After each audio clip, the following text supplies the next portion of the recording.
A terça-feira começou com a notícia da prisão do ex-ministro Henrique Eduardo Alves. Ele foi preso pela Polícia Federal no apartamento onde mora no bairro de Petrópolis. Foi um desdobramento da Operação Lava Jato. Às 6 horas da manhã, 2 viaturas da PF e um carro da Receita Federal já estavam parados em frente a este condomínio de luxo, onde mora o ex-ministro Henrique Eduardo Alves. O apartamento de Henrique fica na cobertura do prédio, no bairro de Petrópolis, na zona leste da capital. Lá dentro, policiais federais cumpriam um mandado de prisão. Às 8 da manhã, 2 fiscais da Receita Federal deixaram o condomínio, sem dar entrevista. Sabe informar se o ex-deputado está aí dentro? Sai lá em cima, vão... Ele está aí dentro? Não, ainda lá em cima eles vão esclarecer tudinho. Foi apreendida alguma coisa? Vão esclarecer na medida da decisão. Foi apreendida alguma coisa? Não posso falar. Cerca de 20 minutos depois, os policiais federais deixaram o prédio com 2 malotes com documentos apreendidos.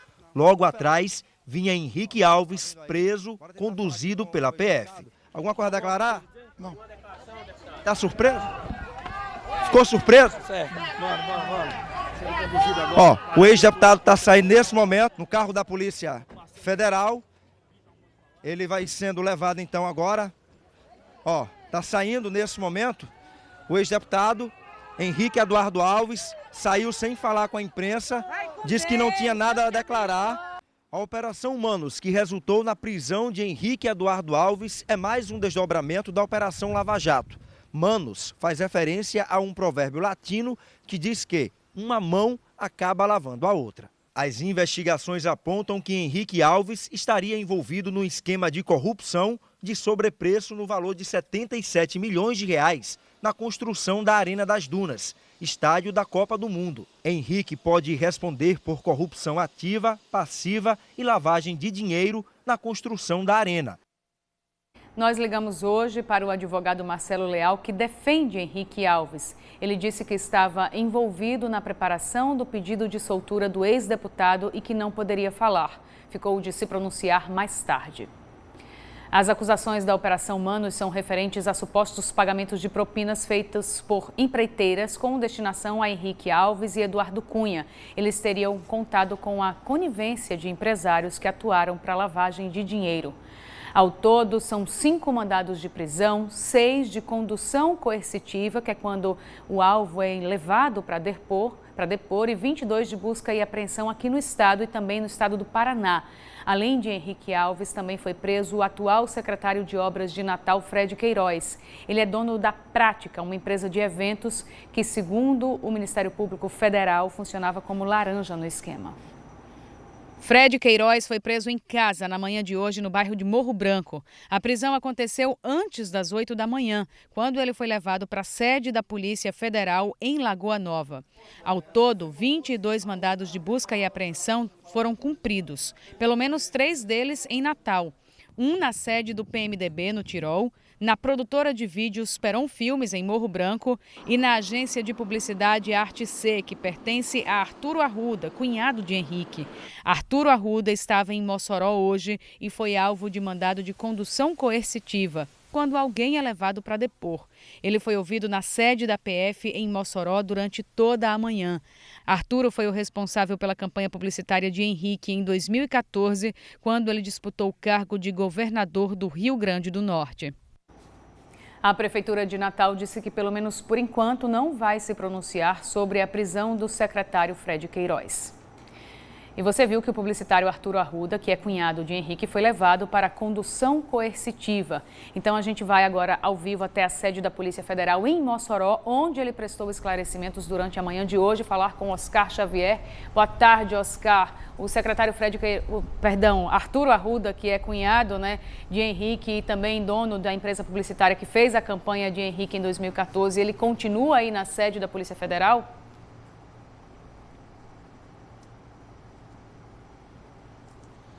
Olá. Olá, Emily, boa tarde para você, boa tarde a todos. Arthur Arruda foi liberado por volta das 10h45 da manhã. A Polícia Federal cumpriu o mandado de condução coercitiva aqui em Mossoró por volta das 6 da manhã. O publicitário estava em um hotel da cidade quando foi abordado pelos agentes e trazido aqui para a delegacia da Polícia Federal. Aqui ele prestou um longo depoimento, foram horas de esclarecimentos até ser liberado, como disse, por volta das 10h45 da manhã. Arthur Arruda é cunhado de Henrique Eduardo Alves, é também um dos sócios da Arte C, agência de publicidade com diversos serviços prestados para campanhas políticas. A Operação Manos é um desdobramento da Operação Lava Jato e foi deflagrada para apurar atos de corrupção e lavagem de dinheiro envolvendo a construção da Arena das Dunas em Natal. Emily. Obrigada pelas informações. E olha, a Polícia Federal divulgou imagens da Operação Manos deflagrada hoje pela manhã. Nas primeiras horas da manhã, os policiais federais receberam orientações sobre o trabalho na sede da Polícia Federal. A gente vê aí nas imagens essas orientações sendo passadas. Uns 80 homens participaram do trabalho. Eles saíram bem cedo do prédio da PF para cumprir parte dos 33 mandados judiciais, entre pedidos de busca e apreensão, prisão e condução coercitiva. Também é possível ver nas imagens divulgadas carros da Polícia Federal e da Receita Federal na frente do apartamento do ex-ministro Henrique Alves. Durante toda a operação, os policiais recolheram documentos que foram levados para a investigação. E agora a gente vai conversar com o Maxwell Figueiredo, que está envolvido também acompanhando essa operação desde cedo. Agora está na sede da Polícia Federal, onde agora há pouco policiais, os delegados da Polícia Federal, também da Receita Federal e o próprio Ministério Público Federal se reuniram e deram mais detalhes para os jornalistas para explicar toda essa operação, né, Maxwell? Boa tarde. Oi, Emily, boa tarde para você, boa tarde para o pessoal de casa também. Isso, a gente está aqui na sede da Polícia Federal, no bairro de Lagoa Nova, zona sul de Natal. Agora há pouco acabou a entrevista coletiva com os delegados da Polícia Federal e o procurador da República, Rodrigo Teles. Eles deram detalhes de como as investigações começaram. Segundo eles contaram aqui para os jornalistas, as investigações começaram no ano de 2012, depois que a polícia apreendeu, a justiça apreendeu aparelhos de celular de Léo Pinheiro. Léo Pinheiro era o presidente da OAS, a empresa responsável pela construção do estádio Arena das Dunas. A partir daí começou a ser feito um monitoramento e se viu que tanto Eduardo Cunha como Henrique Eduardo Alves mantinham essas relações com o Léo Pinheiro, e aí o esquema de propina era desenvolvido, principalmente também com o desvio de dinheiro em obras como o estádio Arena das Dunas. Há uma suspeita de sobrepreço no valor de 77 milhões de reais. Como a gente viu, Henrique ele foi preso hoje no condomínio onde ele mora, no bairro de Petrópolis, na zona leste da capital, um condomínio de luxo. Ele mora na cobertura. A polícia chegou por volta das 6 horas da manhã, eu cheguei por volta das 6h20 da manhã lá no condomínio, fiquei aguardando a saída de Henrique, que saiu sem querer falar com a imprensa, não deu nenhuma declaração. De lá ele foi trazido aqui para a sede da Polícia Federal, onde nesse momento ele continua sendo ouvido. Eu perguntei aos delegados da PF se Henrique seria transferido para Curitiba, já que esse é um desdobramento da Operação Lava Jato aqui no estado. Só que a informação que a gente recebeu é que Henrique deve ficar preso no sistema prisional aqui do estado. Não se sabe ainda para onde ele vai ser levado. Isso fica a cargo da administração penitenciária do estado saber para onde o ex-ministro Henrique Eduardo Alves vai ser transferido. A gente viu também aí que o secretário de Obras de Natal, Fred Queiroz, ele foi preso. Foram 5 mandados de prisão. Os delegados da PF não divulgaram o nome das outras 2 pessoas que foram presas. Até o momento a gente sabe que foram presos Henrique Eduardo Alves, Eduardo Cunha, que já está preso em uma outra fase da Operação Lava Jato, e o secretário de Obras de Natal, Fred Queiroz, que é dono da empresa Prática, uma empresa de eventos que teria prestado serviços à campanha de Henrique Alves ao governo do estado em 2014. Segundo apontam as investigações, a empresa teria recebido 9 milhões de reais, e o que chamou a atenção é que no período da campanha a empresa Prática teria sacado 4 milhões de reais em espécie, e só no segundo turno teria sacado 2 milhões de reais. A investigação acredita que esses 2 milhões de reais no segundo turno da campanha para o governo do estado em 2014 foi dinheiro usado para a compra de votos na campanha de Henrique Eduardo Alves. Ainda nessa edição, a gente volta aqui da sede da Polícia Federal trazendo outros detalhes da operação, desse desdobramento da Operação Lava Jato que acabou na prisão do ex-ministro Henrique Eduardo Alves. Emily Vigílio. Ok, Marcelo, daqui a pouquinho a gente volta a falar com mais informações direto da sede da Polícia Federal, onde estão os presos dessa operação. E Marcelo estava falando justamente sobre a prisão também, além do ex-ministro Henrique Eduardo Alves, também do atual secretário de Obras de Natal, Fred Queiroz, ele que também já foi secretário de Turismo do município de Natal. Ele é dono da empresa Prática, que prestou alguns serviços durante a campanha eleitoral. E para explicar melhor essa relação da empresa com a campanha de Henrique, o procurador da República, Rodrigo Teles, falou sobre isso durante a coletiva agora há pouco na sede da Polícia Federal. Vamos ouvir. O Escritório de Pesquisa e Investigação da Receita, SPEI, por meio da sua unidade aqui no Rio Grande do Norte, o SAPEI de Natal, fez um trabalho que já apontava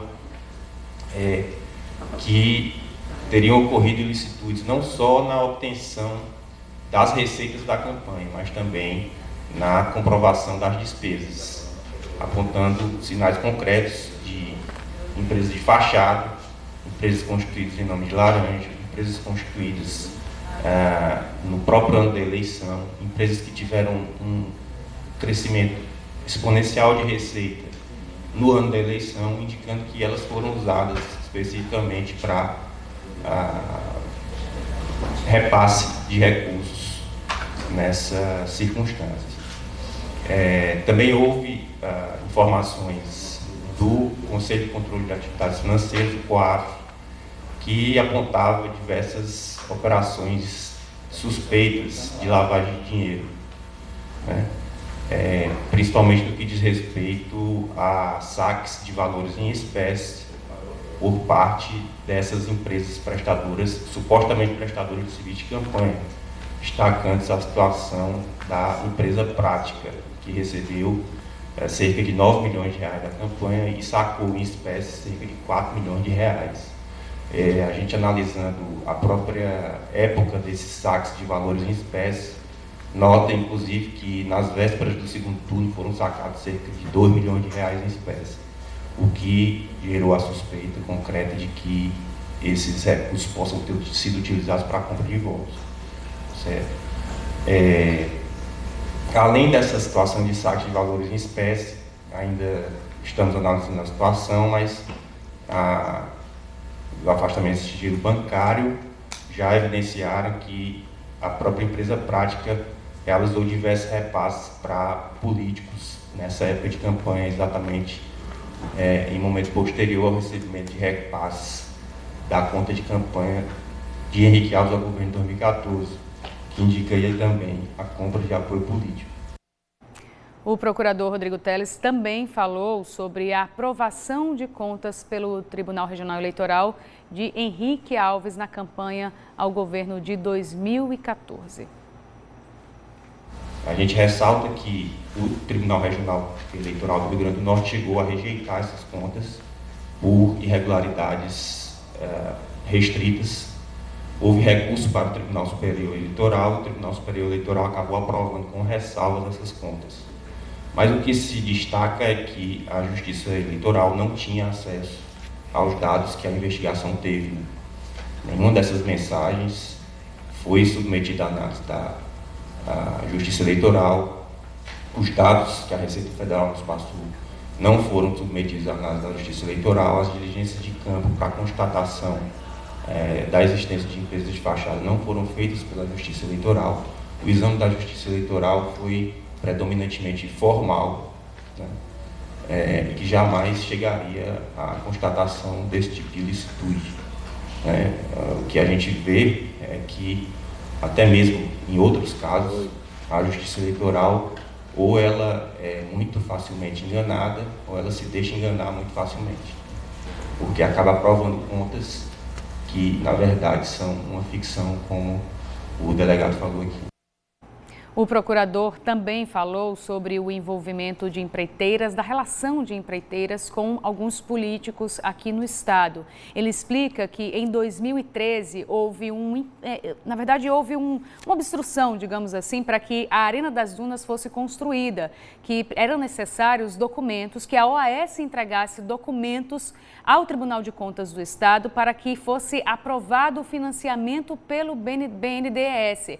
Mas esses documentos não chegaram, segundo o procurador, esses documentos não chegaram da OAS para o Tribunal de Contas do Estado, e é aí que, segundo o Procurador-Geral da República, a OAS procura alguns políticos aqui do Estado para viabilizar essa liberação, esse financiamento do BNDES. Vamos ouvir.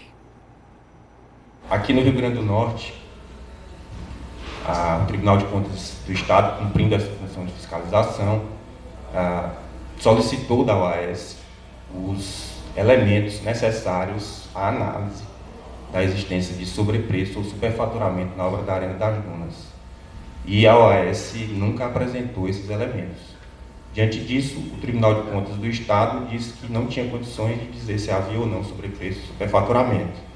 E, em face da ausência de uma conclusão definitiva do Tribunal de Contas do Estado, o BNDES estava na iminência de suspender os repasses do financiamento da Arena das Dunas, né? E foi nessa situação que a OAS recorreu a diversos políticos locais, não só Henrique Alves, mas também existem inquéritos no Supremo relacionados ao senador José Agripino Maia, e solicitou que esses políticos fizessem gestões junto ao Tribunal de Contas do Estado para que a situação fosse superada, fosse resolvida, né? E as mensagens constantes da investigação, as mensagens telefônicas mostram que teria havido essas gestões perante, principalmente, o Tribunal de Contas do Estado do Rio Grande do Norte. Nós entramos em contato com o senador José Agripino, que também foi citado nessa etapa da Operação Lava Jato. Em nota, o senador diz, abre aspas, a acusação que me fazem é de ter exercido influência para que o BNDES efetuasse o pagamento de faturas decorrentes de um autofinanciamento contratado pela própria OAS junto ao banco. Tenho certeza de que as investigações vão terminar pela conclusão óbvia. Que força teria eu, líder de oposição na época, para liberar dinheiro do BNDES, cidadela impenetrável do PT, fecha aspas. O ex-ministro Henrique Alves também foi alvo de um outro pedido de prisão preventiva hoje de manhã nas operações Sepsis e Cui Bono. As investigações têm o objetivo de apurar irregularidades cometidas pelo grupo liderado pelo ex-presidente da Câmara, Eduardo Cunha, nas vice-presidências de fundos e loterias e pessoas jurídicas da Caixa Econômica Federal. Outras 4 pessoas, incluindo Eduardo Cunha, também tiveram os pedidos de prisão acatados pela Justiça. A operação foi deflagrada pelo Ministério Público Federal em Brasília, com o apoio da Polícia Federal e executada em parceria com a Procuradoria da República aqui no estado. As solicitações da Força Tarefa são decorrentes principalmente de informações fornecidas em depoimento de executivos da construtora Odebrecht em colaboração premiada. Nos pedidos, o Ministério Público Federal relata que os envolvidos praticaram os crimes de corrupção e lavagem de dinheiro e que, mesmo com as investigações em curso, continuaram agindo para ocultar ativos no valor de mais de 20 milhões de reais que teriam sido recebidos por Eduardo Cunha. O Ministério Público Federal diz também que, no caso de Henrique Alves, há relatos da existência de movimentação financeira externa entre os anos de 2011 e 2015, período em que teriam ocorrido os desvios de recursos do FGTS por parte da organização criminosa. Para os investigadores, os indícios apontam para o risco de, em liberdade, os investigados estarem agindo para destruir provas do esquema criminoso.